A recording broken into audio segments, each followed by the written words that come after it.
Hello everyone, my dear student. I am coming here to represent the new topic. और मैं आप लोग के बीच में एक नया टॉपिक शुरू करूंगा। उस टॉपिक को शुरू करने से पहले मेरे प्यारे बच्चों जो कक्षा 10 में पढ़ते हैं उन लोगों से अनुरोध करता हूं बेटा कि जैसे कि आप लोग को मैं जो पढ़ा रहा हूं, आप लोग नोट्स भी बना रहे होंगे, बिल्कुल बहुत अच्छा है, अपने हिसाब से आप नोट्स बना सकते हो।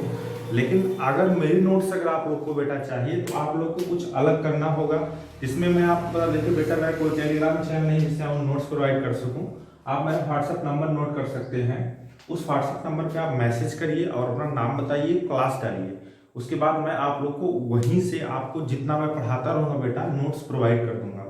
और कुछ बच्चे अगर मान लो 10-12 फ्रेंड अगर एक सर्किल में हैं, ऐसा मैं मेरी बात ध्यान सुनना। जैसे मान लीजिए आपके विद्यालय के अगर 10 बच्चियां हों चाहे 10 बच्चे हों, अगर 10 बच्चे आपके फ्रेंड सर्किल हो खासकर, तो आप अगर एक ग्रुप बना लीजिए, उस ग्रुप में हमको ऐड कर दीजिए। तो क्या होगा कि मैं एक साथ ग्रुप में मैसेज कर दूंगा। मैं ग्रुप बनाऊंगा तो आप लोग बेटा अगर नंबर दोगे उस नंबर के हिसाब से अगर मैं ग्रुप बनाऊंगा तो क्या होगा, कुछ लोगों को एतराज होगा, सर आपने किसको जोड़ दिया। तो मैं चाहता हूं अगर आप खुद से ग्रुप क्रिएट कर लीजिए, उसे मुझे ऐड कर दीजिए। तो जिससे क्या होगा कि मैं, और इस चीज की घबराहट कोई मत करिएगा कि नंबर किसी का इधर उधर होगा, इसके लिए मैं पूरा वादा कर सकता हूं। इसलिए अगर जिनको दिक्कत है वो क्या करें, अपना मोबाइल नंबर मुझे मैसेज कर दें, व्हाट्सएप कर दें। मेरा नंबर आप नोट कर सकते हैं 8795996049। इस पे आप व्हाट्सएप भी करिएगा, फोन मत करिएगा। और आप अपना नाम जरूर बता दीजिएगा क्या है, क्योंकि हो सकता है आप अपने पापा के मोबाइल से मैसेज करें तो उनका नाम फोटो लगे तो मुझे समझ नहीं आएगा। अपना नाम अगर बता दोगे तो मैं आपका क्लास बता दोगे, मुझे इससे मतलब आप कहाँ पढ़ते हो, मैं आपको नोट्स प्रोवाइड कर दूंगा जितना मैंने अभी तक आपको पढ़ाया है। और आप well up to date notes, अच्छी नोट्स आप खुद से मेरे द्वारा जो पढ़ाया गया है और जो मैं पढ़ा रहा हूँ उसको भी आप तैयार कर सकते हो और आपको पढ़ने में और मजा आएगा। ठीक है, मेरी बातें समझ में बताना क्या चाह रहा हूँ आप लोगों को। ठीक है, मैं टॉपिक शुरू करता हूँ बेटा। टॉपिक है, नंबर नोट कर सकते हो 8795996049। बिना डरे बेटा मैसेज करो, एकदम कोई दिक्कत नहीं, क्योंकि डर गए तो मर गए, अगर नहीं डरे तो पढ़ लिए। देखो डर के कोई काम नहीं होता, जो बंदा डरता है बेटा ना वो कोई काम नहीं कर पाता है, और आप लोग डरते हो इसलिए आप दिक्कत में रहते हो।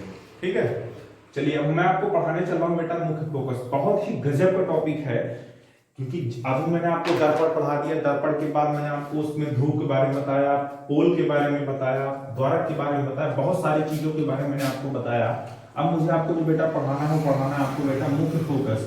तो मुख्य फोकस पढ़ाने से पहले मैं आपको सीधे पहले दर्पण से इंट्रोड्यूस कर दूं। आप कलई के द्वारा ध्यान, उभरे हुए तल पर कलई की गई है यानी जनरल सी बात है अवतल दर्पण है। दबे हुए तल में कलई की गई है यानी जनरल सी बात है उत्तल दर्पण है। और यहाँ पर बेटा परावर्तक तल उभरे हुए तल में बनाया गया है, समझाइए उत्तल दर्पण है बेटा, कौन सा दर्पण है, अवतल दर्पण है। तो आप नाम भी लिख सकते हो, यहाँ अवतल, यहाँ कर सकते हो उत्तल। ठीक है, चलिए हम बात करते हैं बेटा मुख्य फोकस की डिफिनेशन क्या होती है। तो उससे पहले हमें जान लेते हैं ये सब क्या बवाल है। तो आप देख रहे हो बेटा पोल है, हमने बताया था ध्रुव और ये वक्रता केंद्र का, वक्रता केंद्र सी है। तो हमने बताया था बेटा ध्रुव और वक्रता केंद्र को मिलाने वाली रेखा को हम कहते हैं मुख्य अक्ष कहते हैं। क्या कहते हैं, मुख्य अक्ष कहते हैं। तो आप देख रहे हो बेटा मुख्य अक्ष के समांतर कुछ प्रकाश किरणें चल रही, एक प्रकाश किरण ये चल रही, एक प्रकाश किरण ये चल रही, एक प्रकाश किरण मुख्य अक्ष से होकर ही जा रही है, एक प्रकाश किरण ये जा रही, एक प्रकाश किरण ये जा रही है। तो आप यहाँ देख रहे हो बेटा ये प्रकाश किरण मुख्य अक्ष के समांतर चली और दर्पण के किसी बिंदु से टकराई, परावर्तित हुई, परावर्तित होकर कहां निकल गई, ये इस बिंदु से होकर जा रही है। अब ये पॉइंट हम अभी डिस्कस नहीं करेंगे कौन सा बिंदु। फिर देखिए दूसरी किरण बेटा गई, ये गई यहाँ पड़ी, फिर ये परावर्तित होकर यहाँ भी उसी बिंदु से होकर जा रही है जिस बिंदु से ये वाली किरण जा रही है। फिर ये वाली किरण देखिए मुख्य अक्ष से बेटा एक किरण जा रही है, दिखाए नहीं हम, लेकिन मान लीजिए मुख्य अक्ष से भी एक किरण होकर जा रही है, जिधर गई इस पे पड़ी, फिर टकरा के फिर उसी मार्ग में लौट आई, यानी जैसे गई वैसे लौटी। वैसे कहने मतलब ये ऐसे आई और ऐसे फिर क्या हो गई, लौट गई है। फिर तीसरी किरण देखिए बेटा, इधर वाली किरण, एक किरण ये जा रही है, यहाँ पड़ी, फिर टकरा के यह भी उसी बिंदु से होकर जा रही है, एक किरण ये गई, फिर टकराई, फिर ये लौटी। ठीक है, तो आप यहाँ बेटा ये देख रहे हो जो प्रकाश किरण मुख्य अक्ष के समांतर चल रही है, समानांतर मतलब होता है कि मुख्य अक्ष से सबकी बीच की दूरी क्या होती है बेटा, समान होती है। तो आप देख रहे हो बेटा जो किरण मुख्य अक्ष के समांतर चल रही हैं वह दर्पण से परावर्तन के पश्चात सिर्फ और सिर्फ एक फिक्स पॉइंट पे आके मिल रही हैं कह सकते हो, या होकर जा रही हैं। इसी पॉइंट को तो हम मुख्य फोकस कहते हैं। इसी पॉइंट को तो हम मुख्य फोकस कहते हैं। यहाँ एक दूसरे दर्पण में आए देखते हैं, उत्तल दर्पण में आप देखिए, और चूंकि बेटा परावर्तक तल इधर है, परावर्तक तल इधर है, परावर्तक तल कहने का मतलब है जिधर हम अपना चेहरा देखते हैं वो तो बेटा इधर है, तो प्रकाश किरण ऐसे गई, ऐसे निकल गई, प्रकाश किरण ऐसे गई, ये ऐसे निकल गई, तो बना सकते हैं आप इस तरीके से डॉट करके। प्रकाश किरण ऐसे आएगी, फिर ऐसे लौट जाएगी, फिर प्रकाश किरण बेटा ये वाली गई और ऐसे बेटा निकल गई, प्रकाश ये की गई, फिर ऐसे बेटा क्या हो गई, ये निकल गई। तो आपने देखा बेटा यहाँ पर कि जो उत्तल दर्पण में बेटा ये इधर नहीं जा पा रही है। कारण ये है क्योंकि बेटा इसका जो इधर वाला तल है बेटा कलई किया गया, प्रकाश किरण कलई वाले तल को तो पार कर नहीं पाएगी। ये माना जाता है बेटा इधर डॉटेड लाइन का मतलब ये है आभासी रूप से इधर आ रही है, आभासी रूप से बेटा क्या हो रही इधर आ रही है, इसलिए कहा भी जाता है उत्तल दर्पण का बेटा जो प्रतिबिंब बनता है वो आभासी प्रतिबिंब बनता है।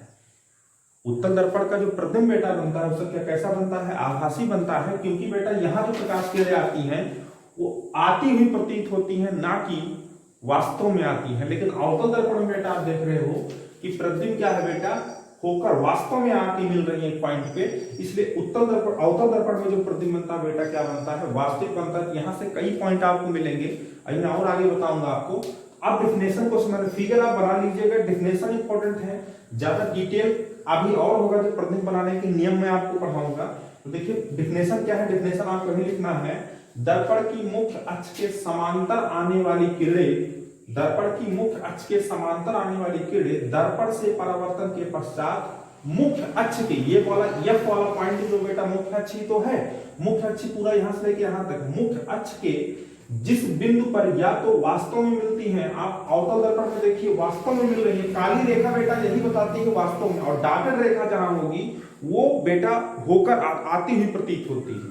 ठीक है, जहां डॉटेड होगा वहां प्रतीत होगी, और जहां काली लाइन होगी वहां बेटा क्या होगा वास्तव में। ये इन दोनों पॉइंट को आप गांठ बांध दीजिएगा, ठीक है, आगे बहुत काम आएगा ये। दर्पण की मुख्य अक्ष के समांतर आने वाली किरणें दर्पण से परावर्तन के पश्चात मुख्य अक्ष के जिस बिंदु पर या तो वास्तव में मिलती हैं या मिलती हुई प्रतीत होती हैं, उस बिंदु को दर्पण का मुख्य फोकस कहते हैं। बहुत गांठ बांध दीजिएगा बेटा। डिफिनेशन में आओ तो देखिए थोड़ा मैं डिटेल, ये तो डिफिनेशन में सारी चीजें नहीं पता चलेंगी, थोड़ा डिटेल में ये कर रहा हूँ। ये जो आपका अवतल दर्पण है बेटा, ये आप देख लो किरणें परावर्तन के पश्चात मुख्य अक्ष के जिस बिंदु पर या तो वास्तव में मिलती हैं, तो वास्तव में इस अवतल में मिल रही हैं। ये देखिए एक पॉइंट मिली और इसी बिंदु को हमने नाम दे दिया मुख्य फोकस। मुख्य फोकस प्रिंसिपल एक्सिस इंग्लिश में बोलते हैं इसको बेटा, ठीक है। प्रिंसिपल एक्सिस नहीं कहेंगे बेटा, इसको कहेंगे मुख्य फोकस, यानी इसको प्रिंसिपल फोकस कह सकते हैं, मुख्य फोकस ही समझिए, बता देंगे अंग्रेजी याद नहीं आ रहा उसको। तो और दूसरा पॉइंट अक्ष के जिस बिंदु पर या तो वास्तव में मिलती है या मिलती हुई प्रतीत होती है, तो मिलती हुई बेटा कहाँ प्रतीत हो रही है बेटा, मिलती हुई बेटा प्रतीत हो रही है इस उत्तल दर्पण में। ऐसा इसलिए बेटा क्योंकि इसका जो परावर्तक तल है ये इस तरफ है, इस तरफ है, और बेटा अब कलई इधर है, इसलिए हमें मानेंगे कि यहाँ मिलती हुई प्रतीत होती है, ठीक है। तो मुख्य फोकस किधर हुआ, इसका इधर हुआ, ठीक है।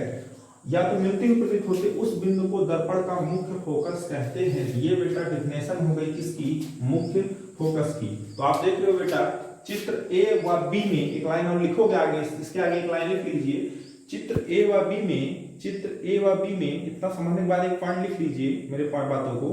चित्र ए व बी में बेटा, चित्र ए व बी में, ये एफ है, चित्र ए व बी में,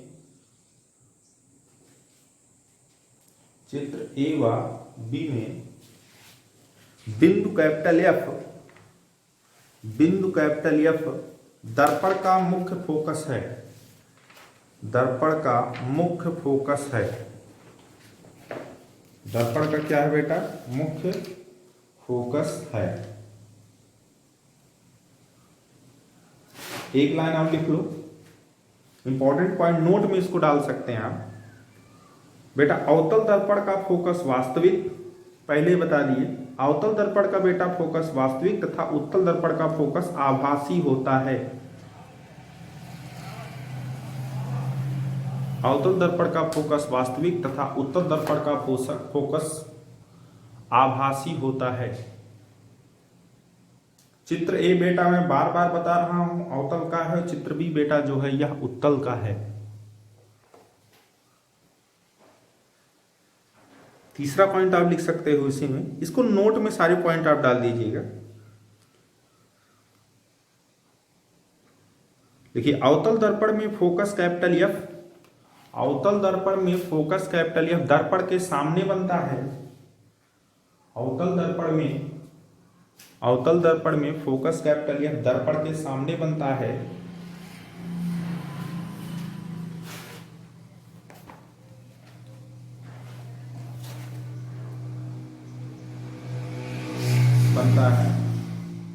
तथा उत्तल दर्पण में फोकस कैपिटल एफ दर्पण के पीछे होता है। चलिए ज्यादा बात ना करते हुए अगली हेडिंग हम डालते हैं बेटा, फोकस दूरी। अगली हेडिंग आप नेक्स्ट टॉपिक आप पढ़ेंगे फोकस दूरी। इसको हम छोड़ना नहीं चाहते, इस समय इसको सब बता देना चाहते हैं बेटा। नेक्स्ट हेडिंग आप डालिए फोकस दूरी। फोकस दूरी वक्रता त्रिज्या आपने पढ़ा, मुख्य फोकस पढ़ लिया, फोकस दूरी तुरंत हेडिंग आ गई फोकस दूरी। पूछा जाता है एग्जाम में। तो मुख्य फोकस की डिफिनेशन बेटा बहुत ही महत्वपूर्ण है। फोकस दूरी बहुत आसान है, लिख लीजिए। किसी भी दर्पण से, कोई जरूरत नहीं एक दर्पण से, डिफिनेशन लिखिए। ये किसी दर्पण के ध्रुव से, वह दर्पण कोई भी हो सकता है, अवतल भी हो सकता है, उत्तल भी हो सकता है। किसी दर्पण के ध्रुव से मुख्य फोकस तक की दूरी को दर्पण की फोकस दूरी कहते हैं। किसी दर्पण के ध्रुव से मुख्य फोकस तक की दूरी को दर्पण की फोकस दूरी कहते हैं। तो बेटा आए चित्र में जरा ध्यान दीजिए, ये अवतल दर्पण है, तो यहां से यहां तक की दूरी यानी पीएफ, ये जो पीएफ दूरी है यही तो बेटा फोकस दूरी है। इसमें भी वही दूरी पीएफ ही क्या है बेटा, फोकस दूरी है। तो आप लिख सकते हो, एक लाइन और लिखिए, चित्र ए तथा बी में, उसी में लिखिएगा, पॉइंट करके नहीं लिखना है। चित्र ए तथा बी में दूरी पीएफ दर्पण की फोकस दूरी है। चित्र ए तथा बी में दूरी पीएफ दर्पण की फोकस दूरी है। एक चीज आपने बेटा फाइंड ऑफ फैक्ट किया और नोट किया होगा, आपने देखा बेटा ये तो वक्रता केंद्र है, ये आपका ध्रुव है और ये मुख्य फोकस बेटा बीच में बन रहा है। तो एक चीज यहां भी आप यहां से एक पॉइंट और भी निकाल सकते हैं बेटा, दर्पण के ध्रुव और वक्रता केंद्र के बीच में ही क्या बनता है बेटा, मुख्य फोकस होता है। यह सेम दोनों दर्पणों में ही है, बस अंतर इतना है कि जो मुख्य फोकस उत्तल दर्पण में होता है वह दर्पण के पीछे बनता है, और जो अवतल दर्पण में जो मुख्य फोकस बनता है वो दर्पण के कहां बनता है बेटा, सामने बनता है। अवतल दर्पण का फोकस हमने सब बता दिया है। अवतल दर्पण का फोकस बेटा वास्तविक होता है और उत्तल दर्पण का फोकस बेटा कैसा होता है, आभासी होता है। ठीक है, यहां तक आपको समझ में आया होगा। नेक्स्ट हेडिंग आप डालिए फोकस तल, जल्दी लिखिए। फोकस तल के बारे में लिखिए, एक लाइन लिख सकते हैं आप फोकस तल के बारे में, लिख लीजिए, बहुत इंपॉर्टेंट नहीं लेकिन लिख लीजिए, जरूरी चीजें हैं। लिखिए, वह तल है, फोकस तल वह तल है, फोकस तल वह तल है, फोकस तल वह तल है जो मुख्य फोकस में से होकर जाता है, जो मुख्य फोकस में से होकर जाता है, मुख्य फोकस में से होकर जाता है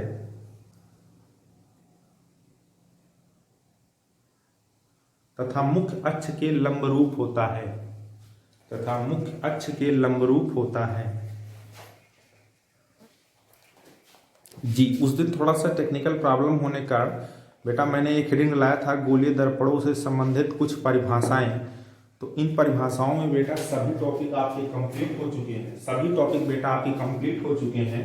कोई भी टॉपिक ऐसा नहीं है जो बच चुका। हमने आपको ध्रुव बता दिया, हमने आपको फोकस दूरी बताई, हमने आपको बेटा वक्रता त्रिज्या बताया, हमने आपको बताया मुख्य फोकस क्या होता है, फोकस दूरी क्या होता है, फोकस तल क्या होता है। तो बेटा दर्पण से रिलेटेड जितनी भी सारी चीजें थी वो लगभग आपकी कंप्लीट हो चुकी है। अब मैं आपको कुछ फार्मूला बताऊंगा अगले लेक्चर से, उसके बाद मैं आपको इस पे कुछ न्यूमेरिकल्स भी बता सकता हूं, क्योंकि अपवर्तन प्रकाश का अपवर्तन चालू करने से पहले मैं आपको उसके ऊपर कुछ सवाल बताऊंगा, तब जाके आगे बढ़ूंगा। और लास्ट में बेटा ध्यान दीजिएगा, जैसे मैंने बोला है कि चाहे तो आप जैसे मान लीजिए जिस स्कूल को, एक स्कूल का, जैसे जिस स्कूल में मैं पढ़ाता हूँ, अगर उस स्कूल के विद्यालय के बच्चे हैं, अगर आपकी मान लीजिए 10-5 की जो ग्रुपिंग की फ्रेंडशिप है, तो आप एक अलग ग्रुप बेटा बना लीजिए, उसमें सिर्फ पढ़ाई से मतलब होगा। आप क्या करिए, मेरा नंबर उसमें ऐड कर दीजिए। इससे क्या होगा कि मुझे जो नोट्स भेजना होगा मैं एक साथ ग्रुप में भेज दूंगा, कोई मैं वीडियो डालूंगा तो उस एक साथ में उसमें भेज दूंगा। आपको ज्यादा खोजने की जरूरत नहीं है, रोज आपको ये चेक करने की जरूरत नहीं है कि सर ने वीडियो डाला कि नहीं डाला। कुछ लोग को दिक्कतें होती हैं, सर पता, इससे क्या होगा मैं आपको वीडियो डाल दूंगा, ठीक। 8755996049, चाहे बॉयज हो चाहे गर्ल्स हो, ठीक है। और ग्रुप अलग बनाइए, और ना बना पाओ तो मेरे मोबाइल पे मैसेज करिए। जिनको कुछ लोग सोचेंगे सर मेरे तो कोई फ्रेंड नहीं है, तो आप मेरे मोबाइल में मैसेज कीजिए, नाम बताइए, और यह काम जल्द से जल्द होना चाहिए, क्योंकि बेटा मुझे नोट्स भी प्रोवाइड करना है। धीरे धीरे आप इस चैप्टर को खत्म करने के कगार पे हैं। लगभग मान चलिए 1-2 लेक्चर मैं लूंगा तो 70% आपका प्रकाश का पहला लेसन खत्म हो जाएगा। और आपको यह जानकर खुशी होगी कि पहला लेसन खत्म होते ही लाइट का 70% कोर्स खत्म हो जाएगा। फिर 30% कोर्स आपका और रह जाएगा लाइट में, जिसमें मानव नेत्र है। बस मानव नेत्र है, थोड़ा सा मानव नेत्र कॉन्सेप्ट आपको, प्रकाश मानव नेत्र और प्रिज्म के बारे में थोड़ा सा हम बताएंगे। बहुत छोटा चैप्टर है, वह 4-5 लेक्चर वो भी खत्म हो जाएगा। लाइट का पूरा कोर्स आप खत्म हो जाएगा। मतलब आपका 25 नंबर का टोटल पेपर होगा 10th का, उसमें आपका 10 से 12 नंबर का पोर्शन पूरा कंप्लीट हो जाएगा। 10 से 12 नंबर का पूरा पोर्शन आप कंप्लीट हो जाएगा, तो आधा कोर्स आप फिजिक्स का कंप्लीट कर चुके होंगे बिना स्कूल गए। बिना स्कूल गए ही आप आधा कोर्स कंप्लीट कर चुके होंगे। उसके बाद मैं आपको विद्युत शुरू कर दूंगा। अब विद्युत जैसे कंप्लीट होगा, आपकी पूरी 10th लेवल की फिजिक्स कंप्लीट हो जाएगी। मतलब जिस दिन आप विद्यालय में पहुंचेंगे, अगर आप रेगुलर मेरे वीडियोस को देखते रहेंगे, जिस दिन आप विद्यालय पहुंचेंगे उस दिन तहलका मचा देंगे, ये मेरा वादा है आपसे। धन्यवाद लास्ट में, और मेरे चैनल को सब्सक्राइब कीजिए, शेयर कीजिए, ज्यादा से ज्यादा लोगों को बेटा पहुंचाइए। खुद पढ़िए तो बहुत बढ़िया है, लेकिन बेटा और लोगों को पढ़वाइए। एक बार बोलिए उनसे, एक बार पढ़ के तो देखो। ओके बाय, चाओ चाओ।